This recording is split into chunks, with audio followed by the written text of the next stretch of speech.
Ayan, recording. So, hi guys, no. So, welcome back. No, last time nag-unbox tayo ng helmet, no, yung Geely Visage 2, no. So, half face lang 'yon, no, with Revo lens. Ngayon naman, pakita ko sa inyo, yung saan natin siya ginagamit dito sa Honda Navi natin na 110cc. So, 10 days pa lang siya as of today. Na naka around 70 kilometers na tayo sa kanya. So, pakita ko sa inyo later no kung ano yung meron siya, no. So, first no na kinatuwa ko is akala ko talaga nung una is manual siya, kailangan mo ng cambio, pero hindi, scooter siya guys, no. And ayan, yung nasa nakikita nyo na to is utility box yan, hindi siya engine. Nandito yung carb niya sa may gilid, no. And ayan, single rear shock din siya, no. Kung makikita nyo, single siya. And ayan, 120 by 12 yung gulong sa harap, and then 120 by 10 yung sa likod, no. So mas maliit yung likod, para siyang Honda Zoomer, no, or yung Grom, Honda Grom. Actually, Honda Grom yung kagaya niya, no. And ayan, kung titignan mo, mukha siyang naked bike, no. Pwede mo siyang gawin parang cafe racer, no. And maliit lang siya, sobrang gaan niya. Nasa 10 days ko siya na ginagamit, na dito lang, magaan naman. So ayan, pakita ko sa inyo, no, yung gauge niya is analog pa. Ayan, no, naka 72 kilometers na tayo, analog pa siya, no. And nandito rin yung gas tank niya sa taas, so hindi mo na kailangan bumaba. No, yung seats niya, hindi pa yan natatabasan, pero I don't think na magpatabas pa ako. Hindi ito yung finish niya, leather siya. Ito, binili ko lang tong cover, no, for protection.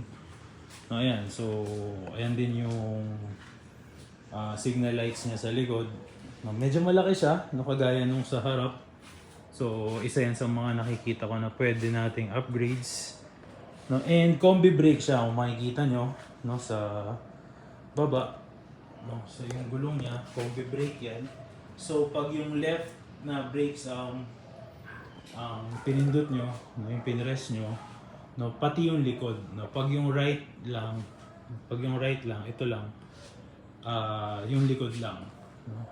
So ito, yan, pati harap at likod na pag yung left, no. So ayan, ikutan natin siya, pakita ko sa inyo, no. Headlights niya halogen, no. And ayan, yun isa sa mga nakikita ko na pwedeng upgrades din, na LED light, no. Maganda, ma-LED natin siya.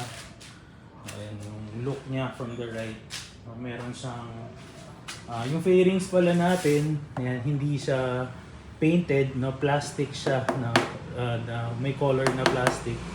So ayan, tingin ko pwede nila siyang i-repaint or wrap. Mas maganda siguro kung wrap, no. So pagdating naman sa upuan, tingin ko may nagko-custom seats naman dyan, no. So ayan, sa pagdating naman sa susi, no, hindi siya keyless, no, susi pa rin talaga siya, pero sobrang daming gamit ng susi niya. Number 1, syempre ignition.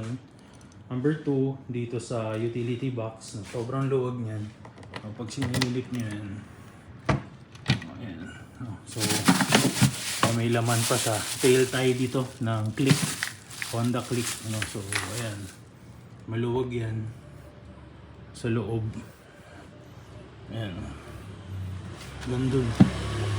So maluwag siya, kasya yung alam ko isang 10 kilos na bigas kasya dyan, no. So may nagpakita nun sa TikTok, kasya yon. So ayan, yung rear shocks niya nasa 300 mm, no. Tapos ayan, tingin ko pwede natin din siyang palitan ng tail tie B, parang medyo mas maliit lang siya, gumaan, no. Sa exhaust, no, stock pa yan, no, all stock pa yung motor natin.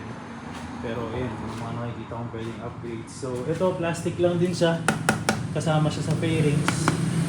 Ayan, ito carbon finish, no. Pati yung sa gas tank natin, carbon finish. Ayan, no, makikita niyo yung sa brake operation, meron pa siyang kasama. Ayan. So Yan, 72 kilometers. No, meron din siyang kickstart. No, carburetor siya. No, automatic na may kickstart. No, so kahit maubusan ka ng battery, safe ka. No, so, ayan. Halogen pa, kung nabanggit ko na. So, dito, ito, masyado siyang mahaba. Isa sa mga nakikita kong cons niya. So, lamang sa sanggi, no, baka maputol.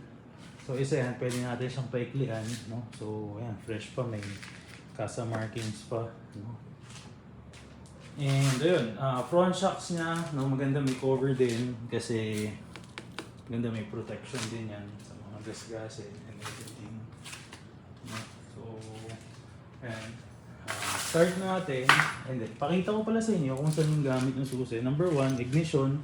Number 2, utility box. Number 3, dito. No, yung para sa upuan. Ayan.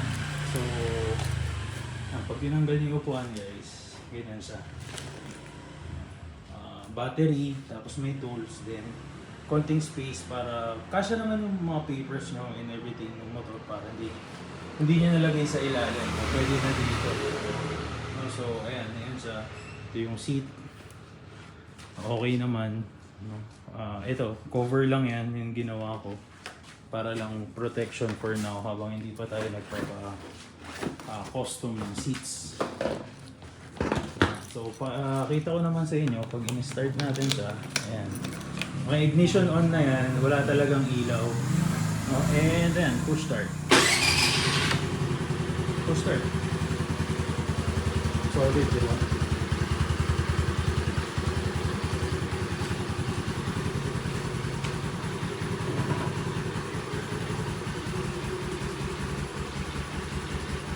So ayan, guys, nakikita nyo yung ilaw niya, syempre nakarekta yan. So,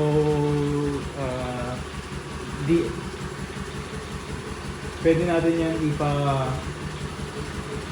convert to LED, pero kailangan natin magpa-convert ng AC to DC, no, para gumana yung LED, hindi siya masunog.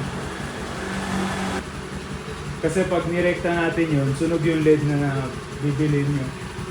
So, ganyan siya. 110. For me, kung ako yung tatanungin, sulit siya. No? Para sa price niya na less than 60,000 kasama na LTO registration. Sulit siya. Pero again, syempre, depende sa use. No, ako, kinuha namin to para pang dito, pang hatid, malengke and everything, errands.